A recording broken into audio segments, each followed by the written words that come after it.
ಓಂ ಶ್ರೀ ಗುರುಭ್ಯೋ ನಮಃ. ಫ್ರೆಂಡ್ಸ್, ಎಲ್ಲರಿಗೂ ನಮಸ್ಕಾರ. ಪ್ರೀತಿಯ ಮೀನರಾಶಿಯ ಆತ್ಮೀಯ ಬಂಧುಗಳೇ, ನೀವು ಸ್ವಭಾವತಃ ದಯಾಮಯಿಗಳು ಮತ್ತು ಕನಸುಗಾರರು.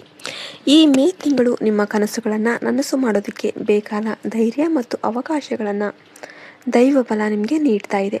ಕಳೆದ ಕೆಲವು ದಿನಗಳಿಂದ ಕಾಡುತ್ತಿದ್ದ ಅನಿಶ್ಚಿತತೆಗಳು ದೂರವಾಗಿ ಮನಸ್ಸಿನಲ್ಲಿ ಸ್ಪಷ್ಟತೆ ಅನ್ನೋದು ಮೂಡುತ್ತೆ.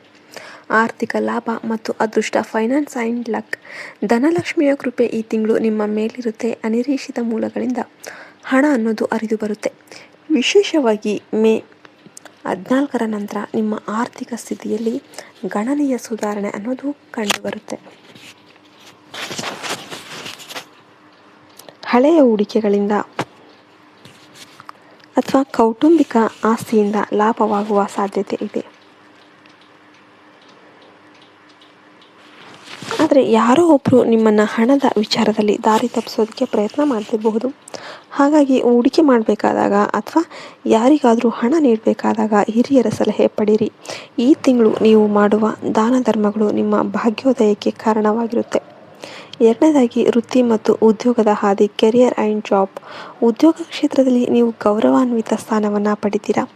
ನಿಮ್ಮ ಸೃಜನಶೀಲತೆ ಮತ್ತು ಪ್ರಾಮಾಣಿಕತೆಯೇ ಮೇಲಾಧಿಕಾರಿಗಳಿಂದ ಮೆಚ್ಚುಗೆ ದೊರೆಯುತ್ತೆ.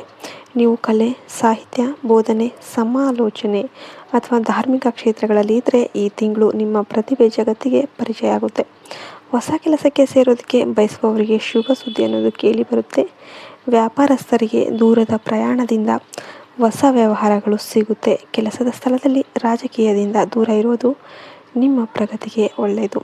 ಮೂರನೇದಾಗಿ, ಕೌಟುಂಬಿಕ ಜೀವನ ಮತ್ತು ಸಂಬಂಧ, ಫ್ಯಾಮಿಲಿ ಆ್ಯಂಡ್ ರಿಲೇಷನ್ಶಿಪ್ಸ್. ಕುಟುಂಬದಲ್ಲಿ ನೆಮ್ಮದಿ ಮತ್ತು ಶಾಂತಿ ಅನ್ನೋದು ನೆಲೆಸುತ್ತೆ. ಸಂಗಾತಿಯೊಂದಿಗೆ ಯಾತ್ರಾ ಸ್ಥಳಗಳಿಗೆ ಭೇಟಿ ನೀಡುವ ಸಂಭವ ಇದೆ. ನಿಮ್ಮ ಮಕ್ಕಳ ಯಶಸ್ಸು ನಿಮಗೆ ಹೆಚ್ಚಿನ ಸಂತೋಷವನ್ನು ನೀಡುತ್ತೆ. ಅವಿವಾಹಿತರಿಗೆ ಯೋಗ್ಯವಾದ ಮತ್ತು ಸಂಪ್ರದಾಯಬದ್ಧ ಸಂಬಂಧಗಳು ಕೂಡಿ ಬರುತ್ತೆ. ನಿಮ್ಮ ಮನೆಯಲ್ಲಿ ಯಾವುದಾದ್ರೂ ಧಾರ್ಮಿಕ ಕಾರ್ಯಕ್ರಮ ಅಥವಾ ಗುರು ಚರಿತ್ರೆಯ ಪಾರಾಯಣ ಮಾಡುವ ಸಂಭವ ಇದೆ. ಮನೆಯ ಹಿರಿಯರ ಆರೋಗ್ಯ ಸುಧಾರಿಸ್ತಾ ಇದ್ದು ಅವರ ಆಶೀರ್ವಾದ ನಿಮಗೆ ದೊಡ್ಡ ರಕ್ಷಣೆ ಆಗಿರುತ್ತೆ. ನಾಲ್ಕನೇದಾಗಿ, ಶತ್ರು ಭೀತಿ ಮತ್ತು ಎಚ್ಚರಿಕೆ, ವಾರ್ನಿಂಗ್ ಆ್ಯಂಡ್ ಎನಿಮೀಸ್.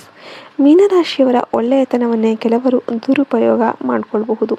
ವಿಶೇಷವಾಗಿ KGDP ಈ ಅಕ್ಷರಗಳಿಂದ ಹೆಸರು ಶುರುವಾಗುವ ವ್ಯಕ್ತಿಗಳ ಬಗ್ಗೆ ಸ್ವಲ್ಪ ಜಾಗರೂಕರಾಗಿರಿ. ಇವರು ನಿಮ್ಮ ಮುಂದೆ ಒಳ್ಳೆಯವರಂತೆ ನಟನೆ ಮಾಡಿ ಬೆನ್ನ ಹಿಂದೆ ಅಸೂಯೆ ಪಡಬಹುದು.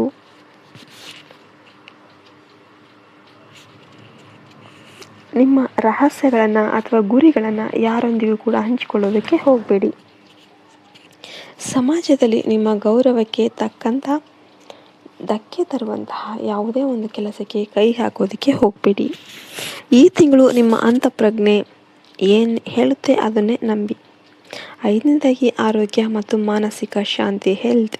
ಆರೋಗ್ಯದ ದೃಷ್ಟಿಯಿಂದ ಈ ತಿಂಗಳು ನಿಮಗೆ ಉತ್ತಮವಾಗಿರುತ್ತೆ. ಆದರೂ ಕೂಡ ಅತಿಯಾದ ಆಲೋಚನೆಯಿಂದಾಗಿ ನಿದ್ರಾಹೀನತೆ ಅಥವಾ ಪಾದದ ನೋವು ಅನ್ನೋದು ಕಾಣಿಸ್ಕೊಳ್ಬೋದು. ಪ್ರತಿದಿನ ಧ್ಯಾನ ಮಾಡೋದು ಮತ್ತು ನೀರಿನ ಸೇವನೆ ಹೆಚ್ಚಿಸೋದು ನಿಮ್ಮ ಚೈತನ್ಯವನ್ನು ಹೆಚ್ಚಿಸುತ್ತೆ. ಹಿರಿಯರು ತಮ್ಮ ಆಹಾರ ಕ್ರಮದ ಬಗ್ಗೆ ಸ್ವಲ್ಪ ಎಚ್ಚರಿಕೆಯನ್ನು ವಹಿಸಬೇಕು. ಮೀನರಾಶಿಯವರಿಗೆ ವಿಶೇಷ ದೈವಿಕ ಪರಿಹಾರಗಳು, ಸ್ಪೆಷಲ್ ರೆಮಿಡೀಸ್. ನಿಮ್ಮ ಅದೃಷ್ಟವನ್ನು ಇನ್ನಷ್ಟು ಬಲಪಡಿಸೋದಕ್ಕೆ ಈ ಕೆಳಗಿನ ಸರಳ ಪರಿಹಾರಗಳನ್ನು ಪಾಲಿಸಿ. ಗುರು ಆರಾಧನೆ. ಮೀನರಾಶಿಯ ಅಧಿಪತಿ ಗುರು ಆಗಿರೋದ್ರಿಂದ ಪ್ರತಿ ಗುರುವಾರ ದಕ್ಷಿಣಾಮೂರ್ತಿ ಅಥವಾ ರಾಘವೇಂದ್ರ ಸ್ವಾಮಿಗಳ ದರ್ಶನ ಮಾಡಿ. ಗುರು ರಾಘವೇಂದ್ರ ಅಷ್ಟೋತ್ತರ ಪಠಿಸೋದು ನಿಮಗೆ ಸಕಲ ಕಾರ್ಯಸಿದ್ಧಿಯನ್ನು ನೀಡುತ್ತೆ. ಹಳದಿ ಬಣ್ಣದ ಬಳಕೆ. ಗುರುವಾರದಂದು ಹಳದಿ ಬಣ್ಣದ ಬಟ್ಟೆ ಧರಿಸೋದು ಅಥವಾ ಹಳದಿ ಬಣ್ಣದ ಆಹಾರವನ್ನು ಅಂದರೆ ಬೇಳೆ ಅಥವಾ ಬಾಳೆಹಣ್ಣು ದಾನ ಮಾಡೋದು ಅತ್ಯಂತ ಶ್ರೇಷ್ಠವಾಗಿರುತ್ತೆ. ಕುಲದೇವತೆ ಪೂಜೆ. ನಿಮ್ಮ ಕುಲದೇವತೆಯ ಸ್ಮರಣೆ ಮಾಡೋದರಿಂದ ಮತ್ತು ಮನೆಯಲ್ಲಿ ದೀಪ ಹಚ್ಚೋದ್ರಿಂದ ಶತ್ರುಬಾಧೆ ಅನ್ನೋದು ನಿವಾರಣೆಯಾಗುತ್ತೆ. ಹಸುಗಳಿಗೆ ಆಹಾರ. ಗುರುವಾರ ಬೆಳಿಗ್ಗೆ ಹಸುವಿಗೆ ಬೆಲ್ಲ ಮತ್ತು ಕಡಲೆಬೇಳೆಯನ್ನು ತಿನ್ನೋದಕ್ಕೆ ನೀಡಿ. ಇದು ನಿಮ್ಮ ಜಾತಕದಲ್ಲಿರುವ ದೋಷಗಳನ್ನು ನಿವಾರಣೆ ಮಾಡುತ್ತೆ. ಕೊನೆಯದಾಗಿ ಹೇಳಬೇಕಂದ್ರೆ ಮೀನರಾಶಿಯವರೇ, ಈ ಮೇ ತಿಂಗಳು ದೈವ ಕೃಪೆಯಿಂದ ನಿಮ್ಮ ಬದುಕು ಅನ್ನೋದು ಹಸನ ಆಗುತ್ತೆ. ನಿಮ್ಮ ನಂಬಿಕೆ ಮತ್ತು ಸದ್ಗುಣಗಳೇ ನಿಮಗೆ ದಾರಿದೀಪವಾಗುತ್ತೆ. ಅಡೆತಡೆಗಳ ಬಗ್ಗೆ ಚಿಂತೆ ಮಾಡಬೇಡಿ, ಕಾಲ ನಿಮ್ಮ ಪರವಾಗಿದೆ. ಶುಭವಾಗಲಿ. ಜೈ ಹಿಂದ್, ಜೈ ಭಾರತ್ ಮಾತೆ. ಹರಿ ಓಂ ತತ್ಸತ್. ಸರ್ವೇ ಜನ ಸುಖಿನೋ ಭವಂತು.